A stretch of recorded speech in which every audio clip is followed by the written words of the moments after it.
Bapak Ibu, saudara-saudara sekalian, tidak terasa ya, kita sudah memasuki bulan Maret ya. Di awal Maret ini kita mulai dengan persekutuan doa ya, bersekutu dengan Tuhan. Semoga Bapak dan Ibu, saudara-saudara sehat selalu. Sebelum kita mulai persekutuan doa ini, mari kita berdoa dulu. Ya. Bapa kami yang sorga, Bapa yang kami sembah dalam nama Tuhan Yesus Kristus. Bapak, terima kasih atas hari ini Tuhan. Terima kasih Kau telah mengumpulkan kami dalam persekutuan doa ini Tuhan. Beri kami hikmat Tuhan dalam mendengar firman Tuhan nanti Tuhan. Kau bimbing, Kau tuntun Bu Yeni yang akan membawakan firman Tuhan. Buka hati pikiran kami agar mengerti apa yang disampaikan oleh Bu Yeni ini. Lindungi kami Tuhan, buka hati pikiran kami, jauhkan kami daripada anasir-anasir kegelapan Tuhan. Biar Roh Kudus-Mu saja yang selalu melindungi dan memimpin kami. Terima kasih Bapak, dalam nama Tuhan Yesus Kristus kami berdoa dan mengucap syukur. Ya, sebelum ini kita dengar dulu pujian ya. Silakan. Pujian yang pertama.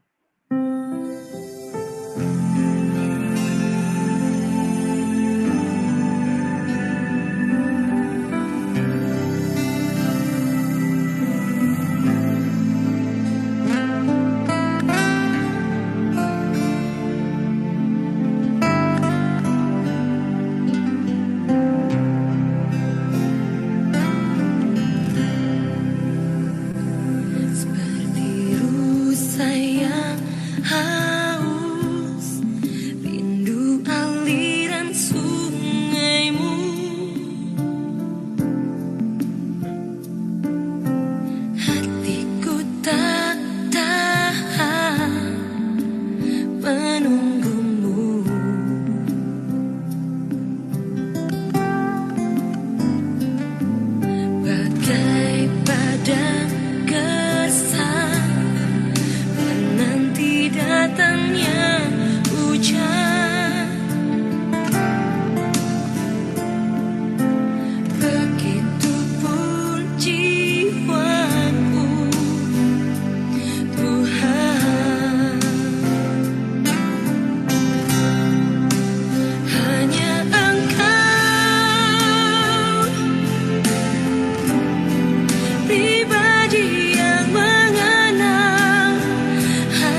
Ya, malam ini kita akan mendengar firman Tuhan ya, renungan firman Tuhan yang akan dipimpin oleh Evangelis Yeni Sutanto dengan judul Dia Mencariku. Silakan Bu Yeni, waktu dan tempat saya persilakan. Ya, terima kasih. Bentar ya.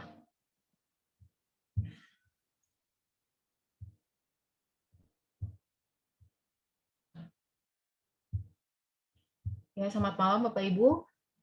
Malam hari ini kita akan merenungkan, sebentar ya, satu bagian firman Tuhan dari Lukas pasal 15 ayat yang pertama hingga ayat yang ke-7. Tapi sebelumnya, mari kita berdoa terlebih dahulu, kita mohon pimpinan Tuhan. Mari kita berdoa. Bapa di dalam surga, kami sungguh mengucap syukur karena Tuhan senantiasa menyertai kami, memelihara kehidupan kami.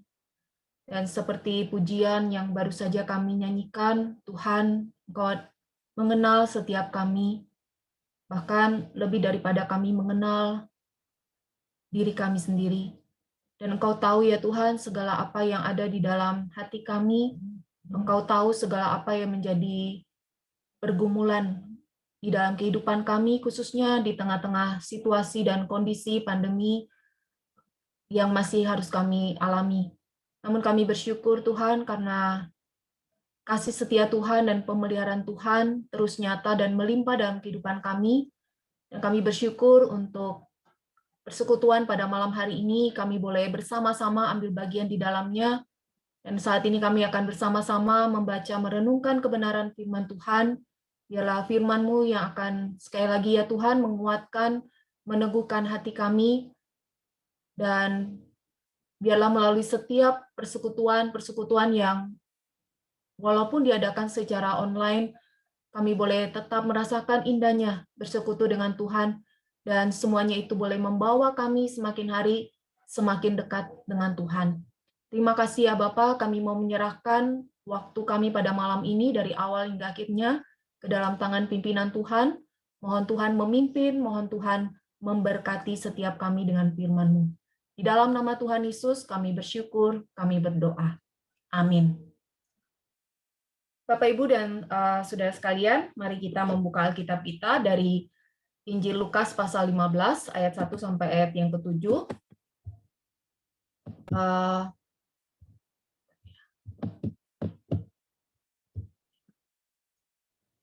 Kalau sudah menemukan, saya akan bacakan bagi kita sekalian ya. Injil Lukas pasal 15 ayat 1 sampai 7. Bapak Ibu bisa membaca di Alkitab masing-masing ataupun bisa melihat juga di slide yang saya sudah buat ya.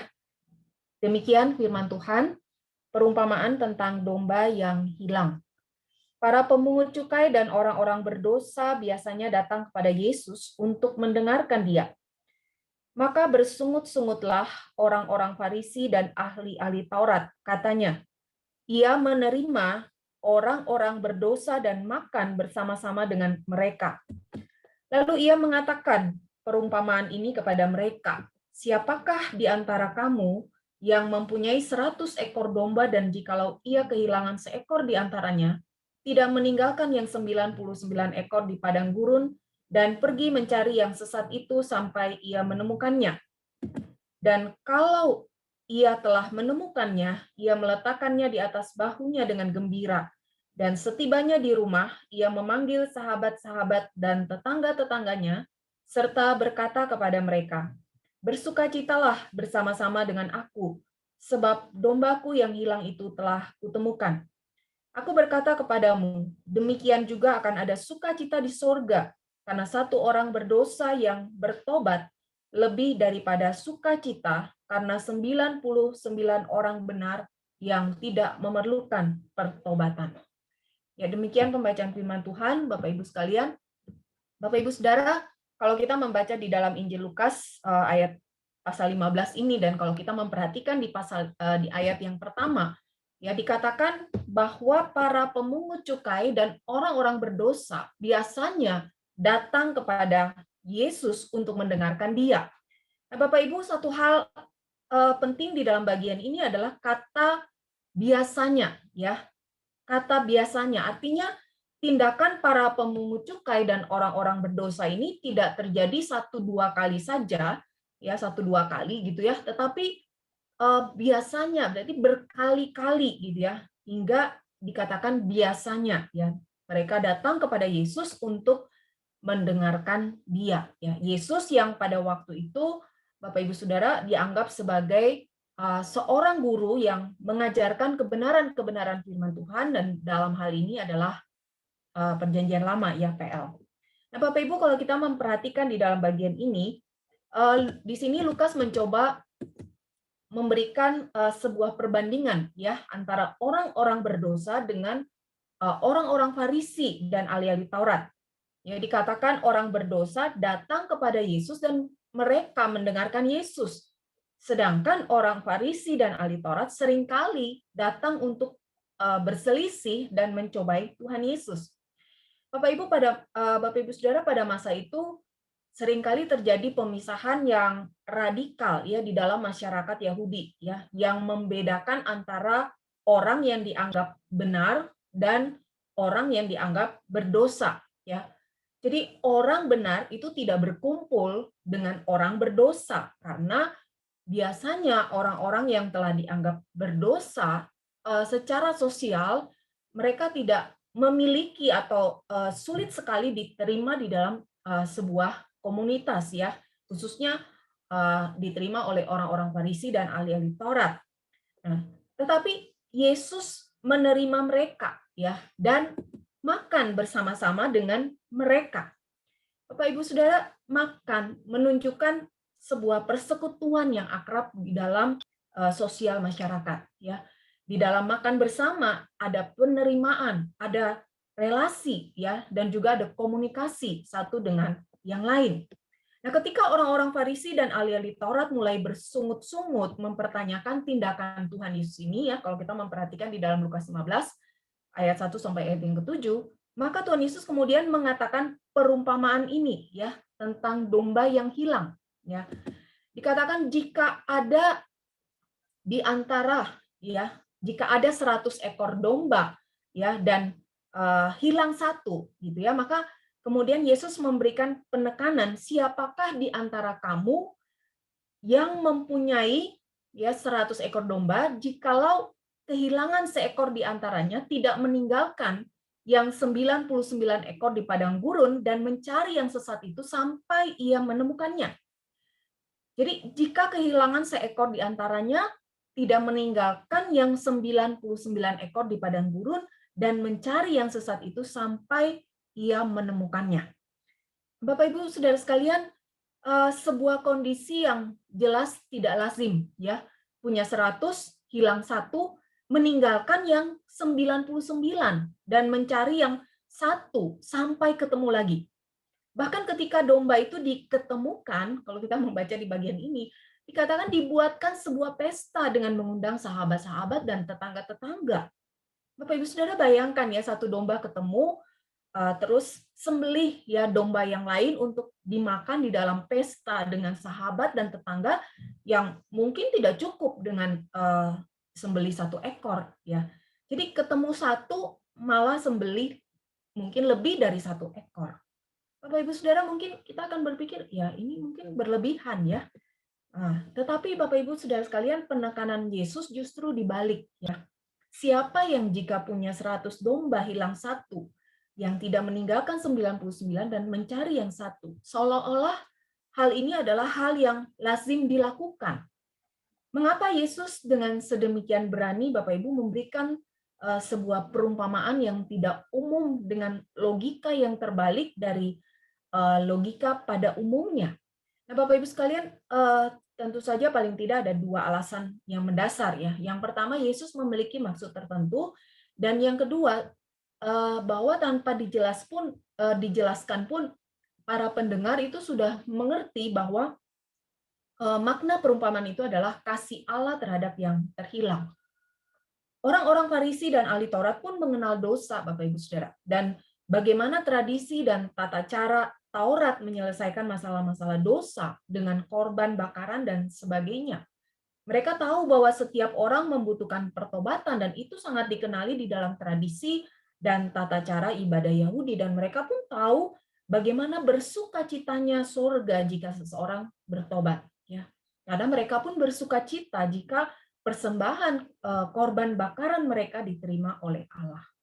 Jadi jelas sebenarnya perumpamaan Tuhan Yesus ini bukanlah sebuah perumpamaan yang berlebihan, ya, yang mungkin istilah kerennya lebay gitu ya.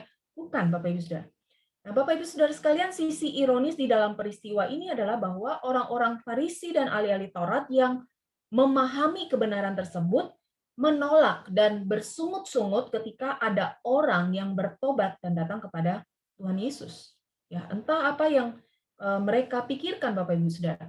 Bisa saja mereka juga tidak senang, ya, kenapa orang berdosa tidak datang kepada mereka, meskipun dapat dipastikan mereka akan menolak, ya, orang berdosa. Tetapi ketika ada orang berdosa yang mencari mereka dan mendengarkan mereka, ya tentu saja itu sebuah pertunjukan yang bagus di mata banyak orang, gitu ya, bahwa mereka dalam tanda kutip dianggap, ya, tinggi karena orang berdosa datang kepada mereka, ya, untuk sebuah pertobatan. Tapi kita bisa yakin Bapak Ibu Saudara bahwa orang Farisi dan orang ahli Taurat itu akan menolak mereka karena hal ini adalah pertunjukan bagus yang kedua. Ya, bagaimana mereka terlihat memiliki integritas, ya, dan kudus karena menolak bergaul dengan orang berdosa. Bapak Ibu Saudara, sungguh sebuah hati yang memanipulasi, ya, ketulusan mencari Allah. Dan Tuhan Yesus dengan keras menegur dan dia berkata di ayat yang ketujuh kalau kita baca, dikatakan, aku berkata kepadamu, demikian juga akan ada sukacita di sorga karena satu orang berdosa yang bertobat, lebih daripada sukacita karena 99 orang benar yang tidak memerlukan pertobatan. Bapak Ibu Saudara, pertanyaannya, adakah orang benar hingga tidak memerlukan pertobatan? Jawabannya tidak ada, Bapak Ibu. Ya, tidak ada orang yang benar di hadapan Allah. Karena di dalam Roma 3 ayat 23 mengatakan karena semua orang telah berbuat dosa dan telah kehilangan kemuliaan Allah. Bapak Ibu Saudara, manusia berdosa, ya. Manusia berdosa dan memerlukan pertobatan. Itu adalah sebuah kebenaran umum yang telah diterima oleh masyarakat Yahudi. Dan hal ini terlihat dengan jelas di dalam aturan-aturan ibadah dan persembahan korban bakaran, dan bukan pemahaman ini saja, ya, pemahaman bahwa Allah adalah Allah yang berinisiatif untuk menyelamatkan orang berdosa itu juga merupakan kebenaran yang diajarkan di dalam agama Yahudi pada waktu itu. Nah, salah satunya adalah tentang bagaimana Allah memanggil Abraham, Ishak dan Yakub untuk menjadi alat pemenuhan janji mesianik. Bapak Ibu Saudara, Lukas membandingkan Allah yang mencari orang berdosa dengan orang berdosa yang biasanya datang, ya. Jadi secara yang terlihat Yesus tidak mencari mereka secara khusus, tapi mereka yang datang kepada Yesus untuk mendengarkan Dia. Nah, Bapak Ibu Saudara sekalian, jadi mana dari dua model orang ini yang berintegritas di dalam pengetahuan mereka? Yang satu tahu orang berdosa, mereka mencari Yesus, dan yang satunya lagi tahu bahwa pertobatan orang berdosa itu menyenangkan hati Allah, tetapi malah bersungut-sungut ketika ada orang berdosa bertobat. Dan Bapak Ibu Saudara, melalui kebenaran firman Tuhan pada malam hari ini, kebenaran apa yang ingin Tuhan Yesus sampaikan kepada setiap orang yang melihat peristiwa itu, dan kebenaran apa yang Tuhan Yesus juga mau sampaikan kepada kita semua, ya. Yang pertama, Bapak Ibu, bahwa Allah peduli, ya, kepada orang berdosa dan Allah mencari orang berdosa. Bapak Ibu sekalian, Allah adalah Allah yang peduli, ya, akan kondisi manusia. Ya, memang Dia adalah Allah yang membenci dosa, tetapi Dia adalah Allah yang mengasihi orang yang berdosa, ya. Bapak Ibu Saudara sekalian, bayangkan jika kita mempunyai seorang bayi gitu ya yang masih kecil, dan bayi kita itu buang air besar di popoknya gitu ya. Nah, bayi tidak mungkin akan berteriak memberitahu orang tuanya kalau dia buang air besar gitu ya. Bayi hanya bisa menangis gitu ya, dan tiba-tiba saja popoknya udah penuh dengan kotoran dan badannya menjadi kotor ya, bau ya karena kotoran si bayi gitu. Nah, Bapak Ibu sekalian, Bapak Ibu Saudara sekalian, kita tentu tidak senang dengan kotoran, ya kan? Tapi ketika bayi kita sudah kotor karena kotorannya itu, nah pertanyaannya Bapak Ibu Saudara, apa yang kemudian kita lakukan? Kita buang kotorannya saja atau kita buang kotorannya berikut dengan bayinya juga? Bapak Ibu Saudara, kita membenci kotorannya ya, bukan bayinya. Maka kita bersihkan bayi kita dari kotoran yang mengotorinya, meskipun kotoran itu akibat bayi itu sendiri yang buang air besar di popoknya. Tapi kita akan dengan sabar, dengan penuh kasih sayang, kita akan membersihkannya seperti sedia kala, ya, sehingga kita dapat memeluknya kembali dengan rasa cinta kita tanpa terganggu oleh kotoran si bayi. Bapak Ibu Saudara sekalian, Allah peduli dengan kita, manusia berdosa yang kotor akibat perbuatan kita sendiri yang mengotori hidup kita. Dia tidak menunggu kita datang kepadanya, melainkan berinisiatif untuk mendatangi kita, mencari kita, ya, melalui Kristus, Bapak Ibu Saudara, di dalam hidup, kematian, dan kebangkitannya untuk membersihkan kita dari kekotoran dosa. Bapak Ibu Saudara sekalian, Allah telah menyatakan kasih-Nya pada kita semua. Ya, Dia datang mencari kita yang tersesat supaya kita kembali kepada Dia. Sekarang yang menjadi pertanyaannya Bapak Ibu Saudara, akan menjadi seperti apakah kita di hadapan Dia? Di hadapannya. Seperti orang Farisi dan ahli Taurat yang menyadari akan dosa dalam kehidupan manusia, tetapi begitu sombong dan merasa dirinya bersih dan benar. Yang datang bukan untuk memperbaiki hidup mereka, tetapi justru hanya menunjukkan sikap yang melawan dan menolak Yesus. Ataukah Bapak Ibu kita seperti pemungut cukai dan orang berdosa yang datang untuk mendengar Dia? Bapak Ibu Saudara sekalian, maka pertanyaan buat kita semua untuk kita renungkan pada malam hari ini dan mungkin selanjutnya ya, untuk apa kita hadir dalam persekutuan-persekutuan yang diadakan secara online, dan khususnya pada malam hari ini, ya, untuk sebuah maksud yang lain, ataukah karena kita sadar, Bapak Ibu, karena kita sadar kita adalah orang-orang yang memerlukan Tuhan, dan kita sadar bahwa kita adalah orang-orang yang memerlukan firman-Nya, ya, supaya hidup kita hari lepas hari itu diubahkan oleh Kristus. Bapak Ibu Saudara sekalian, Allah peduli dengan kita, ya. Allah peduli dengan Bapak Ibu Saudara dan saya. Tetapi bagaimana dengan setiap kita? Marilah di masa-masa Prapaskah ini kita boleh sungguh-sungguh menyadari siapakah kita di hadapan Tuhan, dan mari kita datang dengan segala kerendahan hati kita di hadapan Tuhan. Kita mengakui bahwa kita sungguh-sungguh membutuhkan Tuhan dan kita memerlukan firman-Nya setiap hari dalam kehidupan kita, supaya hidup kita hari lepas hari semakin diubahkan oleh Tuhan. Dan kebenaran yang kedua, Bapak Ibu, yang kita bisa pelajari dari bagian ini, kebenaran yang kedua bahwa Allah mengampuni, ya, dan menerima orang berdosa. Bapak Ibu Saudara, manusia seringkali tidak mau susah gitu ya, dan tidak mau disakiti, dirugikan gitu ya oleh orang lain, ya. Kita mungkin senang ya mendengar kesaksian pertobatan seorang penjahat gitu ya. Tapi Bapak Ibu, seberapa berani kita menerima penjahat yang bertobat ya? Bukan berarti kita tidak perlu berhati-hati karena ada kemungkinan bahwa pertobatan itu palsu ya. Tetapi jika toh itu adalah sebuah pertobatan yang tulus sekalipun, Bapak Ibu, pertanyaannya apakah kita tetap berani menerima dia? Ya, memang sulit ya Bapak Ibu Saudara. Tetapi tidak demikian dengan Allah ya. Ketika Allah menciptakan manusia, Bapak Ibu, apakah Allah yang Maha Tahu itu tidak tahu bahwa manusia akan memberontak, manusia tidak taat ya, dan menyakiti hatinya? Tentu saja Allah yang Maha Tahu, Allah tahu akan hal ini. Tapi pertanyaannya, mengapa dia tetap menciptakan manusia yang pasti bakal menyakiti dia? Bapak Ibu Saudara, Allah ingin mengasihi dengan lebih lagi ya. Dan kasihnya yang besar itu adalah kasih yang siap untuk disakiti.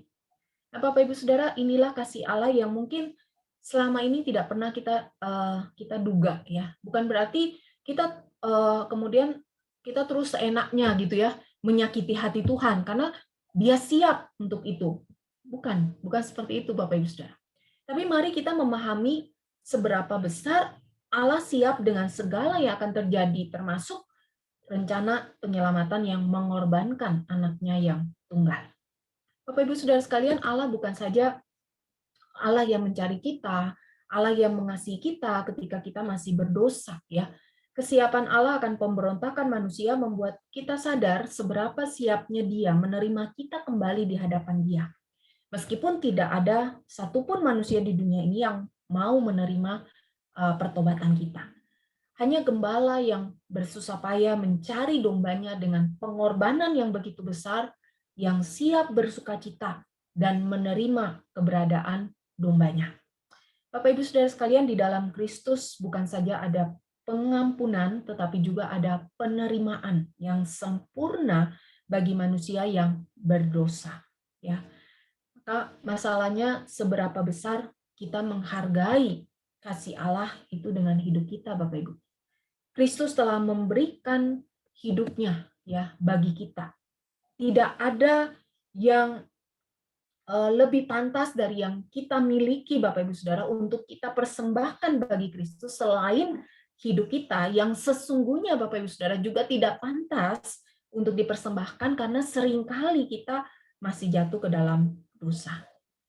Tetapi Kristus menghendaki persembahan hidup kita yang tulus, yang kudus, yang semakin hari semakin berkenan di hadapan Allah.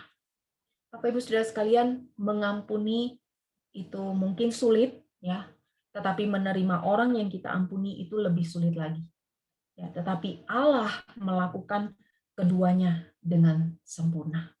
Bapak Ibu Saudara sekalian, kasih oleh Tuhan, Tuhan Yesus adalah gembala yang baik ya. Dia adalah gembala yang baik yang mencari dombanya yang terhilang. Kiranya kebenaran-kebenaran firman Tuhan pada malam hari ini boleh sekali lagi meneguhkan iman kita, menguatkan kita ya di dalam masa-masa Prapaskah ini. Dan Bapak Ibu Saudara sekalian, mari kita yang telah menerima Kristus sebagai Tuhan dan juru selamat hidup kita, mari kita menghargai begitu besarnya kasih Allah kepada kita, yang mengampuni kita, yang menerima kita yang kotor dan berdosa ini dengan sempurna. Dan mari kita menghargai dan membalas karya keselamatan yang Kristus kerjakan di dalam diri kita dengan kita mempersembahkan hidup kita yang semakin hari, yang semakin dikuduskan dan semakin serupa dengan Kristus, ya, sebagai sebuah persembahan yang berkenan di hadapan Tuhan. Kiranya Tuhan menolong, Tuhan yang menyertai, Tuhan juga yang memberkati kita semua. Amin. Mari kita berdoa. Bapa di dalam surga, kami sungguh mengucap syukur untuk kebenaran firman Tuhan yang boleh kami renungkan pada malam hari ini, yang sekali lagi mengingatkan kami, meneguhkan iman kami, bahwa kami memiliki Tuhan Yesus yang adalah gembala yang baik, yang mencari dombanya yang terhilang. Kami bersyukur Tuhan, kami boleh menerima anugerah keselamatan yang Tuhan nyatakan melalui pengorbanan Tuhan Yesus di kayu salib. Kami bersyukur, kami boleh menerima Tuhan Yesus sebagai Tuhan dan Juru Selamat di dalam hidup kami. Dan Tuhan tolong kami agar kami boleh senantiasa hidup menghargai begitu besarnya kasih Allah kepada kami, yang mengampuni kami, yang menerima kami manusia berdosa yang kotor ini ya Tuhan dengan sempurna. Dan kami mau membalas karya keselamatan, anugerah keselamatan yang Tuhan sudah berikan di dalam kehidupan kami, yang Tuhan sudah nyatakan, Tuhan sudah kerjakan dalam diri kami, dengan kami mempersembahkan hidup kami yang semakin hari semakin serupa dengan Kristus sebagai sebuah persembahan yang berkenan di hadapan Tuhan. Kami mohon Tuhan yang terus memimpin kami, dan biarlah di masa-masa prapaskah ini kami boleh semakin merenungkan, semakin menyadari begitu besarnya kasih Allah bagi kami manusia berdosa, dan kami mau senantiasa hidup memuliakan nama Tuhan, dan kami mau mempersembahkan hidup kami yang terbaik untuk kemuliaan nama Tuhan. Terima kasih ya Bapa, kami bersyukur, kami menyerahkan kehidupan kami masing-masing ke dalam tangan kasih-Mu. Terpujilah Engkau ya Tuhan. Di dalam nama Tuhan Yesus kami berdoa. Amin. Oke, terima kasih banyak Yeni atas renungan firman Tuhan ya. Kita sungguh berbahagia ya bahwa Tuhan yang telah mencari kita ya, bukan kita yang cari Tuhan. Walaupun kemana-mana, kalau Tuhan tidak pilih, ya tidak bisa ya. Hampir semua itu karena pilihan Tuhan. Oke, sebelum kita masuk dalam doa-doa syafaat kita ya, pokok-pokok doa kita akan dengarkan dulu pujian ya, waktu Tuhan pasti yang terbaik ya. Silakan.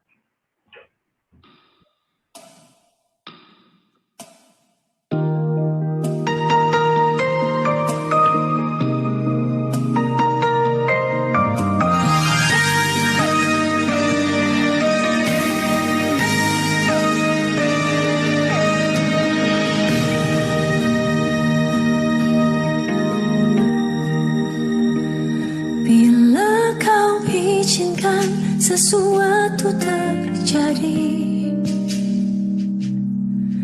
ku percaya semua untuk kebaikanku. Bila nanti telah tiba waktumu, ku percaya kuasa-Mu memulihkan hidupku. Waktu Tuhan pasti yang terbaik, walau kadang tak mudah dimengerti. Lewati cobaan, ku tetap percaya waktu Tuhan pasti yang terbaik.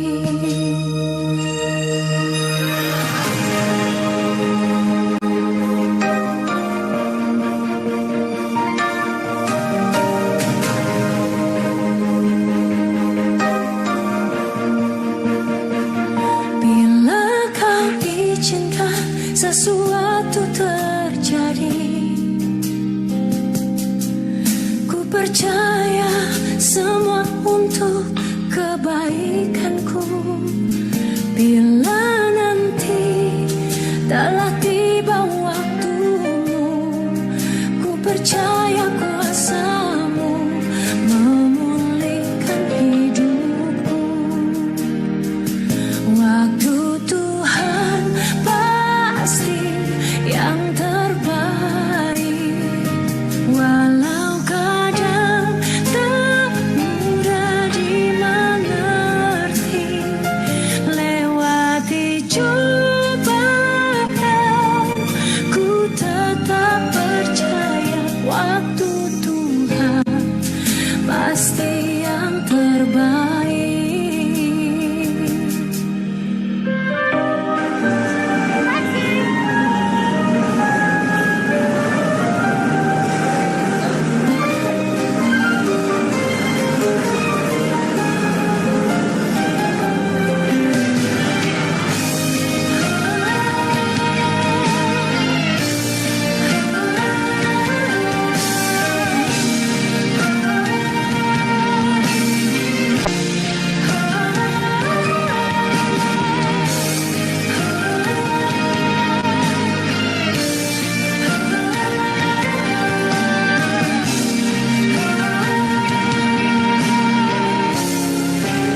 sekarang kita masuki sesi doa syafaat ya.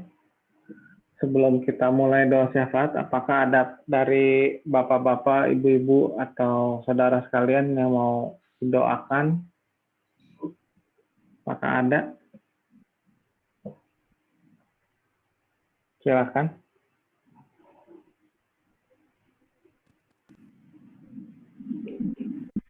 Ada? Oke. Kalau nggak ada ya, kita mulai ya dengan pokok doa syafaat yang pertama ya, mengenai bangsa dan negara.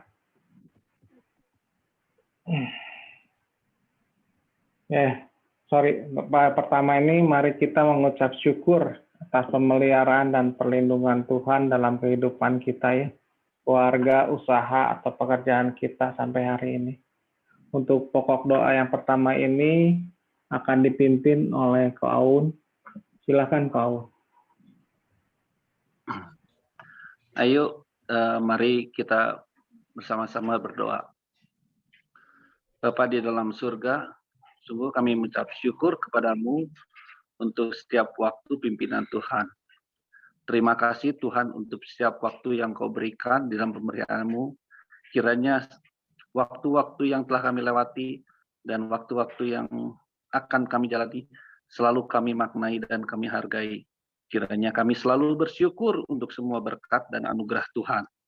Tak lupa kami mengucap syukur juga untuk lindungan-Mu, di mana sampai saat ini, walaupun di saat pandemi COVID ini, Engkau masih melindungi kami seutuhnya dalam kehidupan kami sehari-hari. Tuhan, kami bersyukur untuk kesehatan kami semua.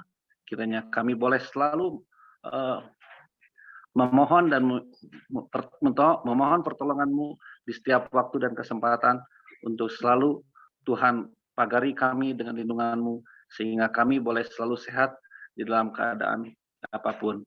Terima kasih Tuhan juga untuk semua keluarga kami yang Tuhan selalu pelihara di dalam setiap kehidupan kami, akan segala kebutuhan kami, segala pergumulan kami, segala pekerjaan kami, dan segala kehidupan yang kami alami. Kami percaya Tuhan mengetahui akan setiap kami, akan segala kesusahan maupun pergumulan kehidupan ini.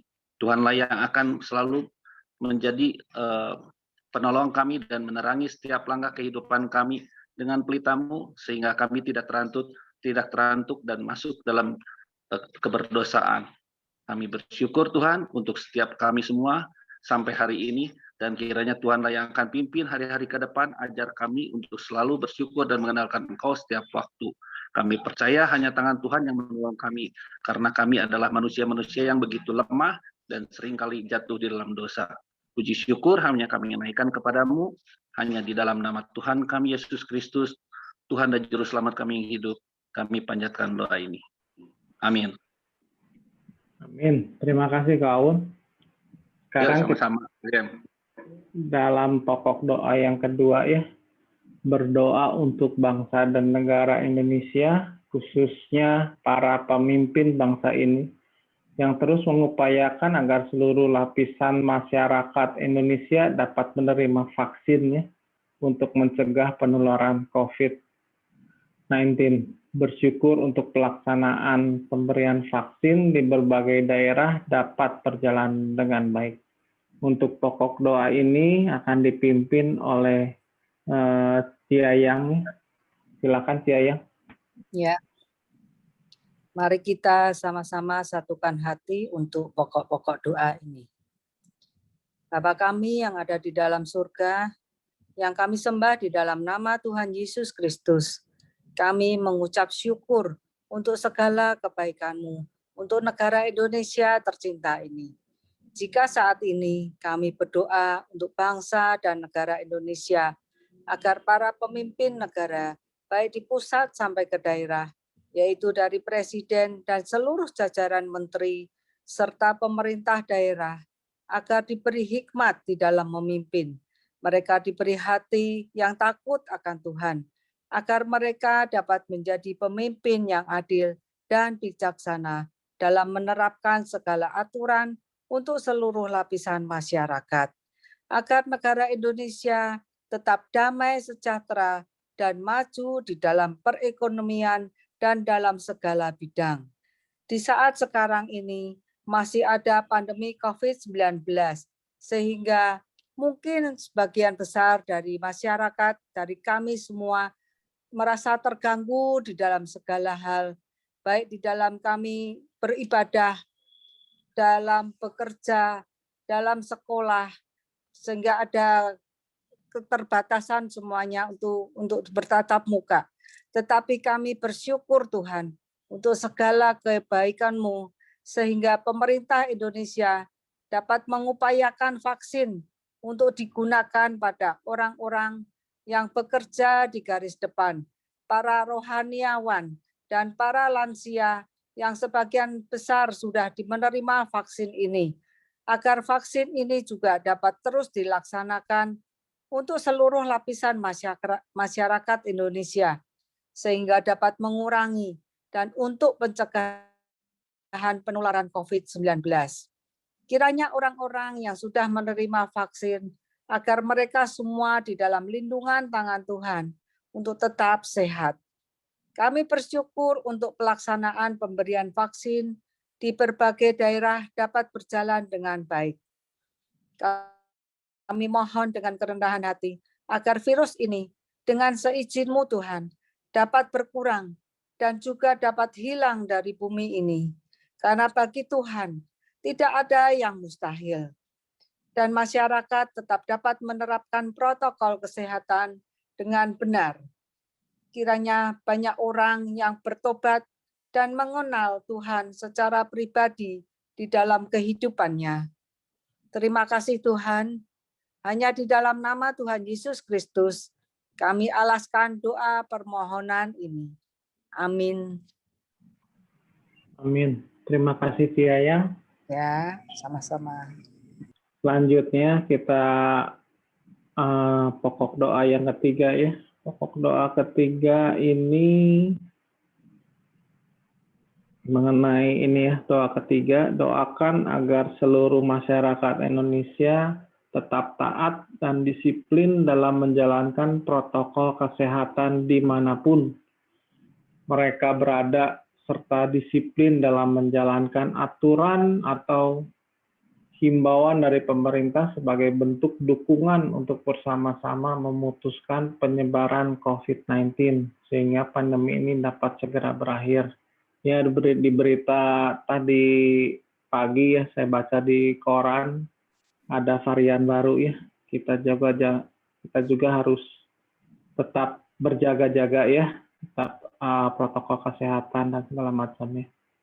Nah, untuk pokok doa yang selanjutnya ini akan dipimpin oleh Cilingling. Silakan Cilingling. Oke, mari kita berdoa ya. Tuhan Yesus, kami bersyukur, berterima kasih kalau Tuhan berikan hikmat kepada orang yang menemukan vaksin sehingga vaksin bisa ada dan bisa masuk ke Indonesia. Terima kasih ya Tuhan Yesus untuk keadaan ini. Tapi kami juga berdoa supaya Tuhan mengingatkan kami selalu meskipun sudah ada vaksin, kami bisa terus menjaga kesehatan kami, menjalankan protokol kesehatan dengan baik dan benar. Tuhan tolong kami ya Tuhan untuk boleh bertanggung jawab, tidak egois, tetapi kami boleh hidup memikirkan orang lain juga supaya kami juga tidak terkena dan tidak menularkan kepada orang lain.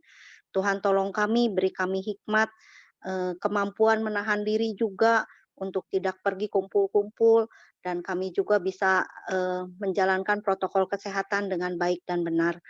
Tuhan, kami juga mau berdoa untuk setiap pengusaha, baik itu restoran, mall, tempat-tempat hiburan, dan tempat-tempat rekreasi, supaya mereka juga tidak hanya mengambil keuntungan dengan mengumpulkan banyak orang, tetapi mereka bisa memikirkan yang terbaik bersama-sama ya Tuhan untuk boleh menekan angka kejadian COVID dan boleh meredakan pandemi di negara Indonesia ini. Tuhan, kami juga mau berdoa untuk setiap masyarakat yang belum mengerti, yang menyepelekan arti dari corona sehingga mereka hidup dengan sembrono kemana-mana tidak memakai masker. Tuhan tolong sertai ya Tuhan Yesus pemerintah dan kami semua supaya boleh saling mengingatkan Pakailah setiap sarana yang ada, baik itu televisi, radio, supaya bersama-sama boleh mengingatkan setiap rakyat, setiap orang ya Tuhan Yesus, untuk boleh benar-benar menjaga diri mereka, bukan untuk kepentingan mereka sendiri, tetapi juga untuk orang lain, agar pandemi ini boleh cepat berakhir di bumi Indonesia. Kami serahkan kehidupan kami juga ya Tuhan Yesus di masa sulit ini. Tuhan tolong kami supaya kami bisa benar-benar menjaga diri kami sendiri juga dan orang-orang di sekeliling kami, agar kami boleh terbebas dari penyakit ini. Terima kasih, di dalam nama Tuhan Yesus kami mau berdoa. Amin. Amin. Terima kasih Cilingling. Sama-sama. Kita akan berdoa lagi pokok doa selanjutnya, yaitu pokok doa yang keempat ya. Berdoa untuk anak-anak kita yang studi secara online dan di pertengahan semester ini sedang menghadapi ujian, agar mereka tetap bersemangat dan belajar dengan sungguh-sungguh. Berdoa juga untuk para orang tua yang mendampingi, diberi hikmat dan kesabaran dalam membimbing anak-anak. Untuk pokok doa yang keempat ini akan dipimpin oleh si Christine Elias. Silakan sih. Ya, Bapak Ibu, mari kita bersama-sama kita berdoa. Bapa kami yang di surga, syukur dan terima kasih kami panjatkan kehadirat-Mu ya Tuhan, karena kami sampai saat ini masih Tuhan percayakan untuk hidup di dunia ini. Dan kami pun bersyukur kepada-Mu ya Tuhan, untuk kebaikan dan cinta kasih Tuhan yang kami rasakan sampai saat ini. Dan kami pun bersyukur Tuhan, karena Tuhan senantiasa memelihara dan melindungi kami, sehingga dapat melalui hari demi hari dengan hanya pertolongan dan hanya kekuatan yang daripada-Mu saja. Pada saat ini kami berdoa ya Tuhan, khususnya untuk anak-anak kami yang masih studi secara online, dan juga di pertengahan semester ini, anak-anak kami ini sedang menghadapi ujian.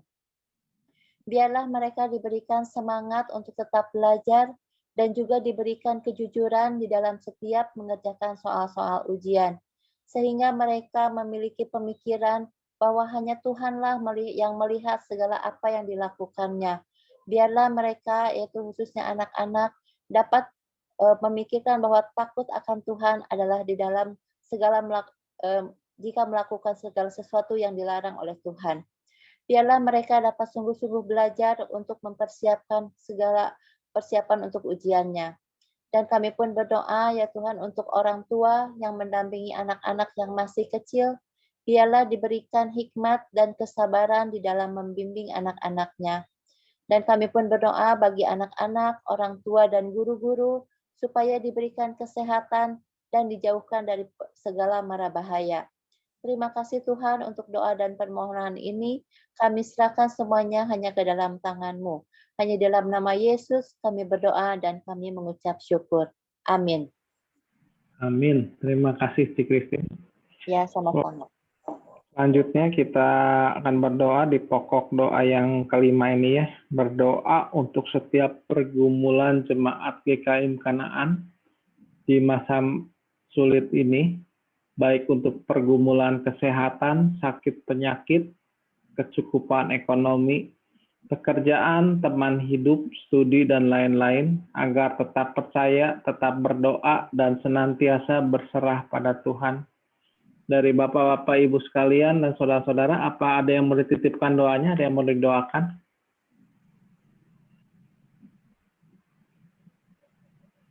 Ada?